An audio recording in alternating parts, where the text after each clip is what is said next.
Hello दोस्तों, स्वागत है आपका एसएस क्लासेस हनुमानगढ़ के यूट्यूब पेज पे। आज हम आपके लिए लेके आए हैं साइकोलॉजी की महत्वपूर्ण एमसीक्यू पार्ट फर्स्ट। तो अभी तक जिन्होंने हमारे इस पेज को सब्सक्राइब नहीं किया, सब्सक्राइब कर ले, अपने दोस्तों के साथ शेयर कर ले। वीडियो पसंद आए तो कमेंट करके ज़रूर बताएं, ताकि हम आगे भी आपके लिए महत्वपूर्ण एमसीक्यू और ज़्यादा अच्छे तरीके से लेके आ सके। धन्यवाद करना चाहूँगा मैं हमारी पूरी टीम का, जिन्होंने हमें अपना कीमती समय देकर आपके लिए महत्वपूर्ण एमसीक्यू तैयार की है। तो आपका भी फर्ज बनता है कि आप अपने दोस्तों के साथ इस वीडियो की लिंक को शेयर करें। तो चलिए आज बात करते हैं अपने आपकी जो साइकोलॉजी की फर्स्ट पार्ट है उसके क्वेश्चन नंबर 1 पे अपने चर्चा करते हैं। पहला प्रश्न है, वैचारिक क्रिया की अवस्था होती है। वैचारिक क्रिया की अवस्था होती है, तो इसका जो आपका सही उत्तर है वो ऑप्शन सी सही है। 7 से 12 वर्ष की जो आयु है वो वैचारिक क्रिया की अवस्था होती है। उसके बाद में अपने अगला क्वेश्चन है जो आपके लिए महत्वपूर्ण क्वेश्चन है, अधिगम में वृद्धि की जा सकती है। अधिगम में वृद्धि किस तरीके से की जा सकती है, ये आपसे पूछा गया है। तो इसमें ऑप्शन को देखिए। पहला ऑप्शन है विदेशों में भेजकर, दूसरा है विटामिन देकर, तीसरा प्रोत्साहन देकर, और डी ऑप्शन है इनमें से कोई नहीं। तो इसका जो आपका सही उत्तर रहेगा वो रहेगा दोस्तों ऑप्शन सी, प्रोत्साहन देकर। अधिगम जो है व्यक्ति के जो व्यवहार में परिवर्तन होता है, व्यवहार में क्या होता है, परिवर्तन होता है, तो उसी को अपने क्या कहते हैं, अधिगम कहते हैं। अधिगम कहते हैं। तो अधिगम में वृद्धि किस तरीके से की जा सकती है, जब अपने जो सीखने वाला व्यक्ति है, कोई भी छात्र है, तो उसको अपने किसी भी तरह का प्रोत्साहन देकर, चाहे पुरस्कार देकर या किसी भी तरीके से उसको प्रोत्साहन देकर उसकी अधिगम के अंदर अपने वृद्धि कर सकते हैं। ये क्वेश्चन इम्पोर्टेंट है। उसके बाद में अगले क्वेश्चन पे चलते हैं। अगला क्वेश्चन है, अनुबंधन के गोचर की शुरुआत के द्वारा की गई।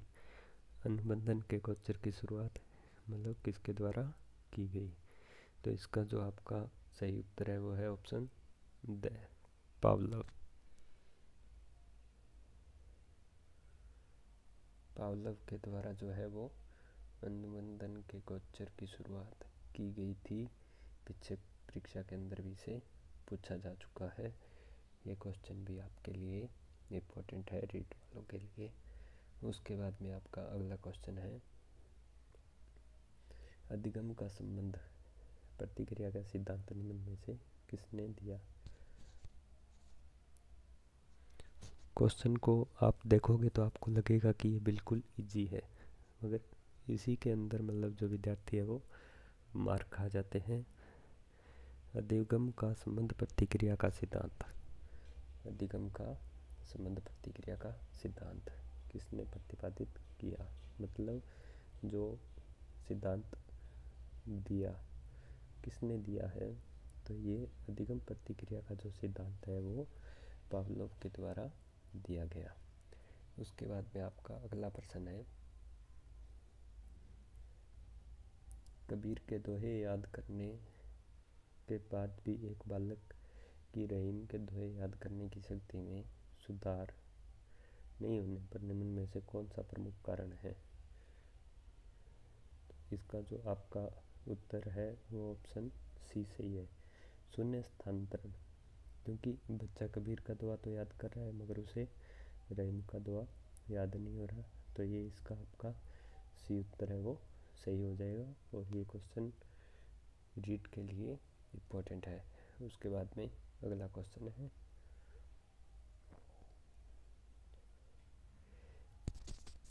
यह प्रश्न जो है प्रश्न नंबर 6 वो पीटीआई और रीट दोनों के लिए अति महत्वपूर्ण प्रश्न है। उद्दीपक अनुक्रिया के मध्य साहचर्य को स्थापित करने वाले प्रक्रम को कहते हैं। ये देखो एक प्रकार से ये परिभाषा ही दे दी है यहाँ पे। उद्दीपक अनुक्रिया के मध्य साहचर्य को स्थापित करने वाले प्रक्रम को क्या कहते हैं? अधिगम कहते हैं। Option C is right. Important question है।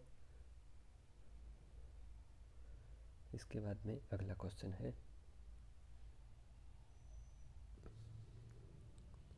प्रश्न नंबर 7 है, आप अपने जूते एक रैक पर रखते हैं। उस रैक को उस स्थान से हटा दीजिए, फिर भी आप जूते रखने उस स्थान पर जाते हैं जहाँ पर पहले रैक रखी थी। ऐसा होने का कारण है, मतलब आपको कारण बताना है कि ऐसा किस वजह से होता है।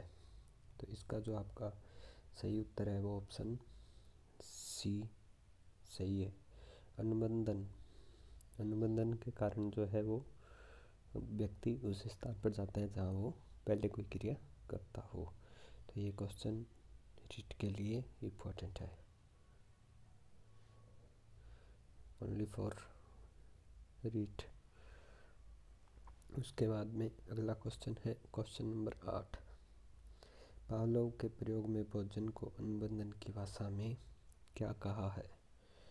पावलोव का जो प्रयोग था, ठीक है, पावलोव का प्रयोग भोजन को अनुबंधन की भाषा में क्या कहा है? पहले तो आपको पता होना चाहिए कि पावलोव का जो प्रयोग है वो किस पे किया था पावलोव ने। तो पावलोव ने किस पे किया था? पावलोव ने कुत्ते पर किया था। तो कुत्ते की मुंह में जो लार आती है घंटी बजने के बाद में, उसको मतलब अनुबंधन की भाषा में भोजन को क्या कहा गया? तो इसका जो आपका सही उत्तर है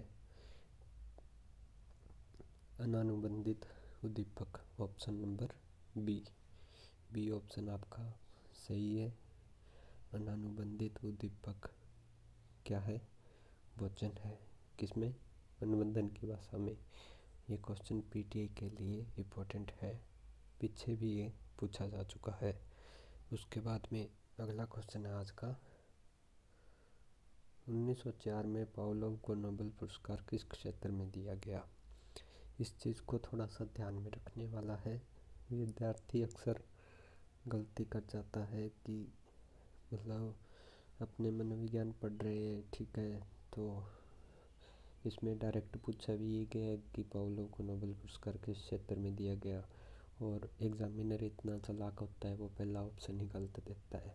जैसे इसके अंदर पहला ऑप्शन दिया हुआ है कि शिक्षा मनोविज्ञान के क्षेत्र में।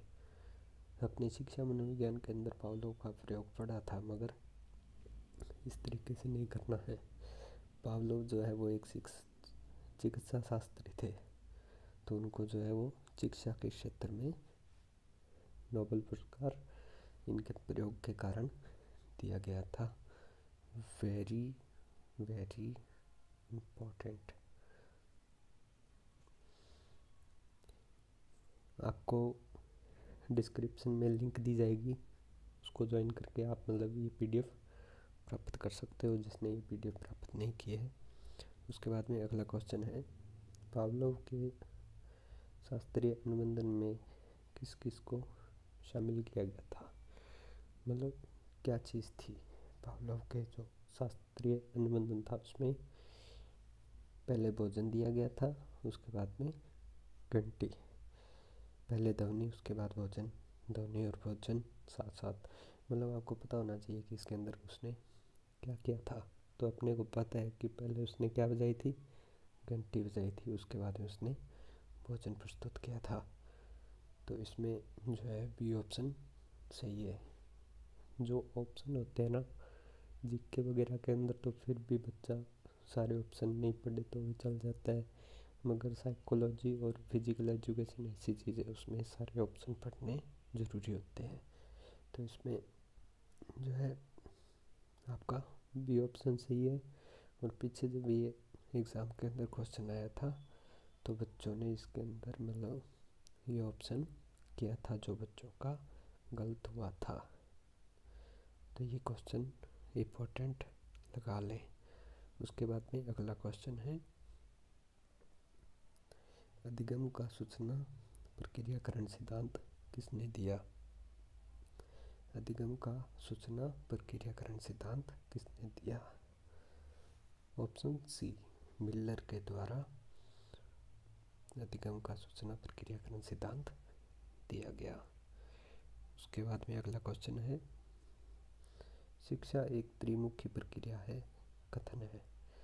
मतलब इस तरीके से आपको कथन भी दे देगा कि मतलब ये जो कथन है वो किसका है। तो शिक्षा एक त्रिमुखी क्रिया है, कथन किसका है? तो जॉन डीवी का ये कथन है। इसको जो है पीटीआई वाले इम्पोर्टेंट लगा लें, ठीक है, सेकंड ग्रेड पीटीआई वाले इम्पोर्टेंट लगा लें। उसके बाद में अगला क्वेश्चन है, बिन्नेटक का योजना विधि है, सामूहिक शिक्षण विधि, व्यक्तिगत शिक्षण विधि, सामाजिक दृष्टिकोण, आंतरिक संरचना। तो ये व्यक्तिगत शिक्षण विधि है, बिन्नेटक का योजना विधि। लेवल 2 वाले इम्पोर्टेंट लगा ले भाई।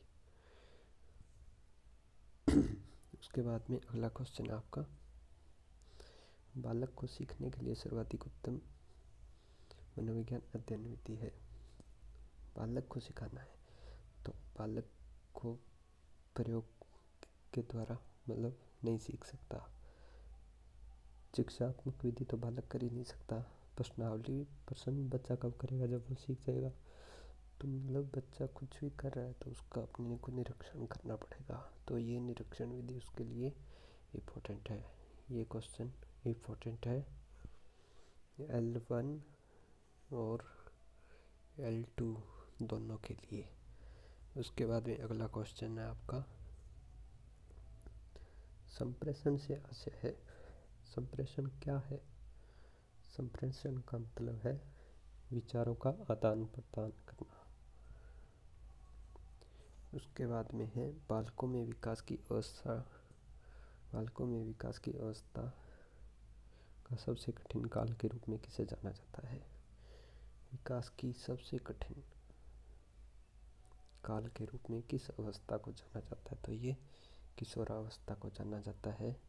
और इसका जो प्रभाव है वो सर्वाधिक जो प्रभाव देखने को मिलता है वो एक पीटीआई शिक्षक को ही देखने को मिलता है, क्योंकि वह सबसे ज़्यादा जो है वो किशोरावस्था के बालकों के साथ मतलब सामंजस्य स्थापित करता है खेल के मैदान में, हर एक गतिविधि में। तो ये पीटीआई वालों के लिए मोस्ट इम्पोर्टेंट क्वेश्चन है।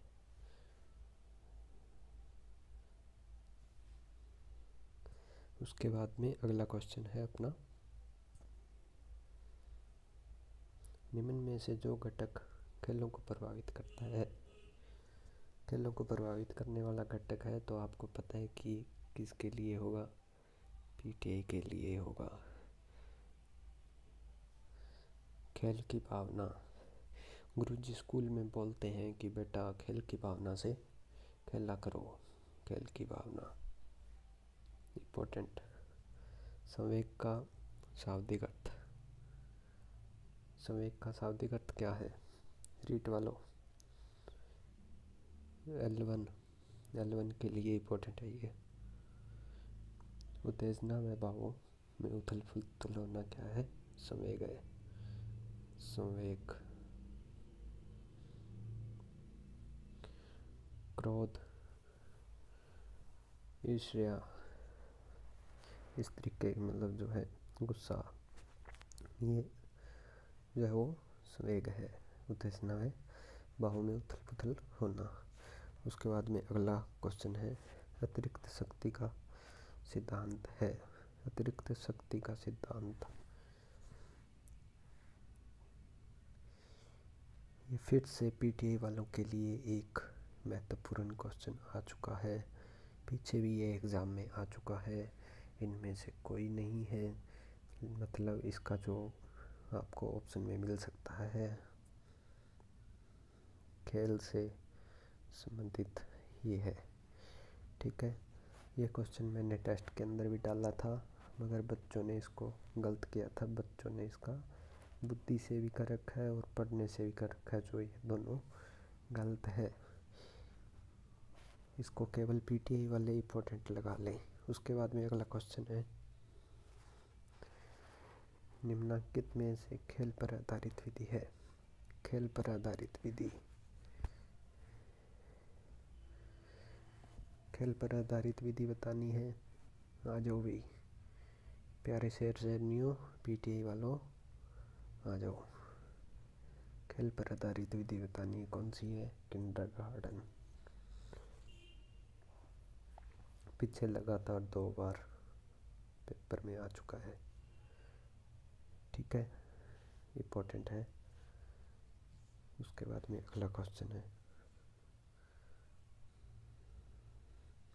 लेमार्क ने अध्ययन किया था। लेमार्क ने किस चीज़ का अध्ययन किया था? तो लेमार्क के द्वारा जो है वो वंशानुक्रम मतलब हेरिडिटी का अध्ययन किया गया था। L2 important. कल एक बच्चे का मैसेज आया था कि सर आप मतलब पीटीआई वालों पे ज़्यादा ध्यान देते हो, तो इसका क्या रीज़न है? आप दूसरे बच्चों पर भी ध्यान दिया करो।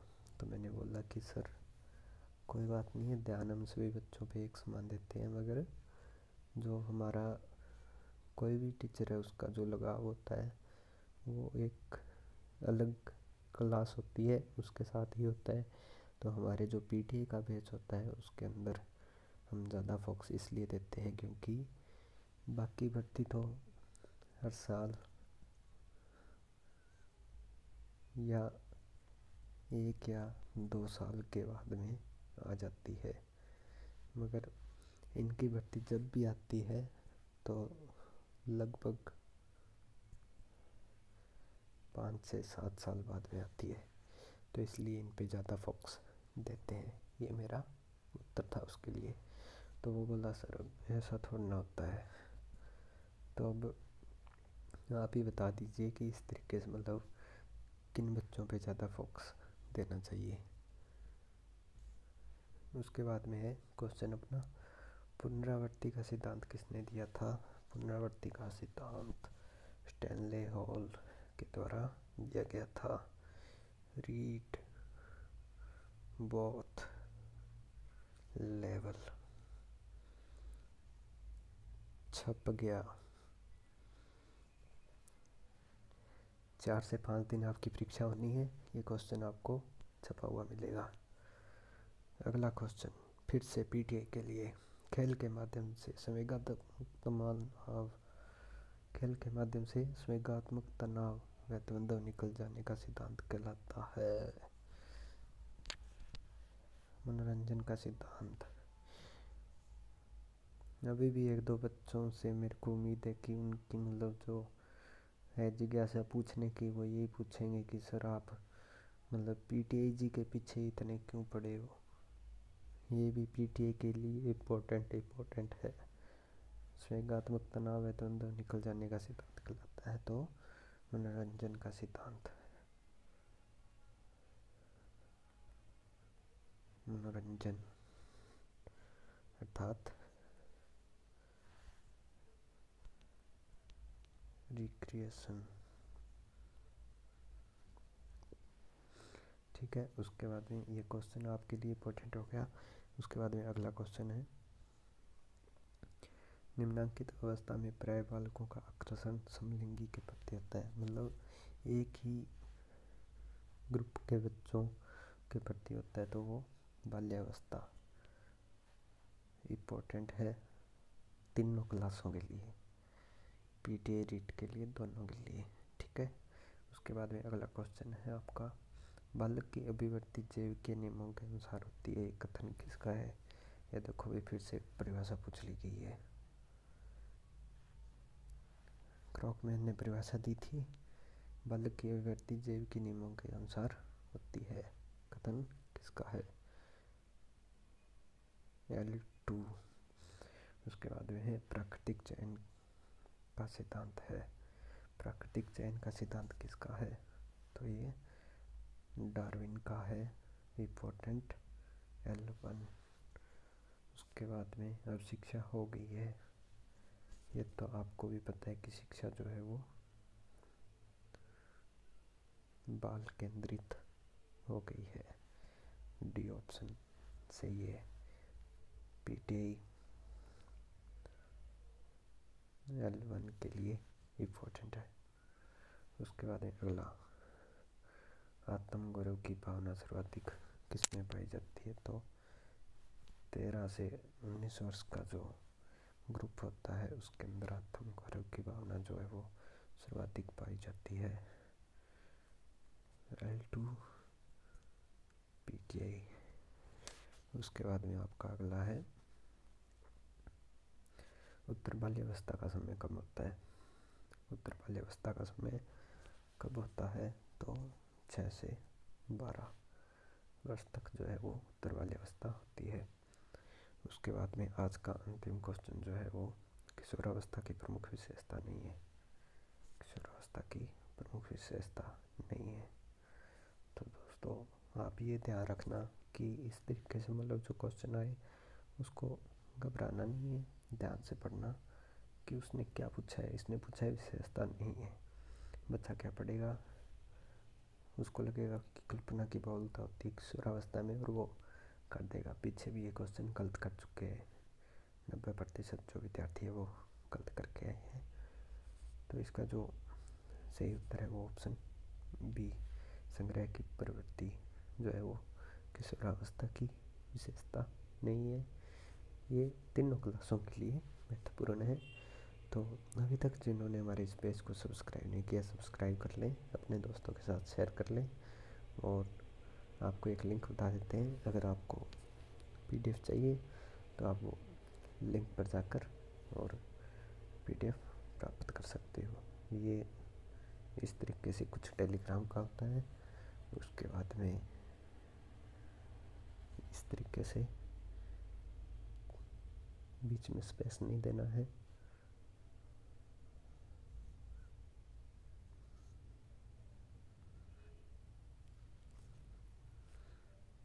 इसको ज्वाइन करके आप जो है वो इसकी मतलब पीडीएफ प्राप्त कर सकते हैं, जिसका आपका कोई चार्ज नहीं है, मतलब ये आपके लिए फ्री है। ठीक है, तो मिलते हैं अपने अगली क्लास में। तब तक के लिए आपका धन्यवाद और आपका दिन शुभ हो।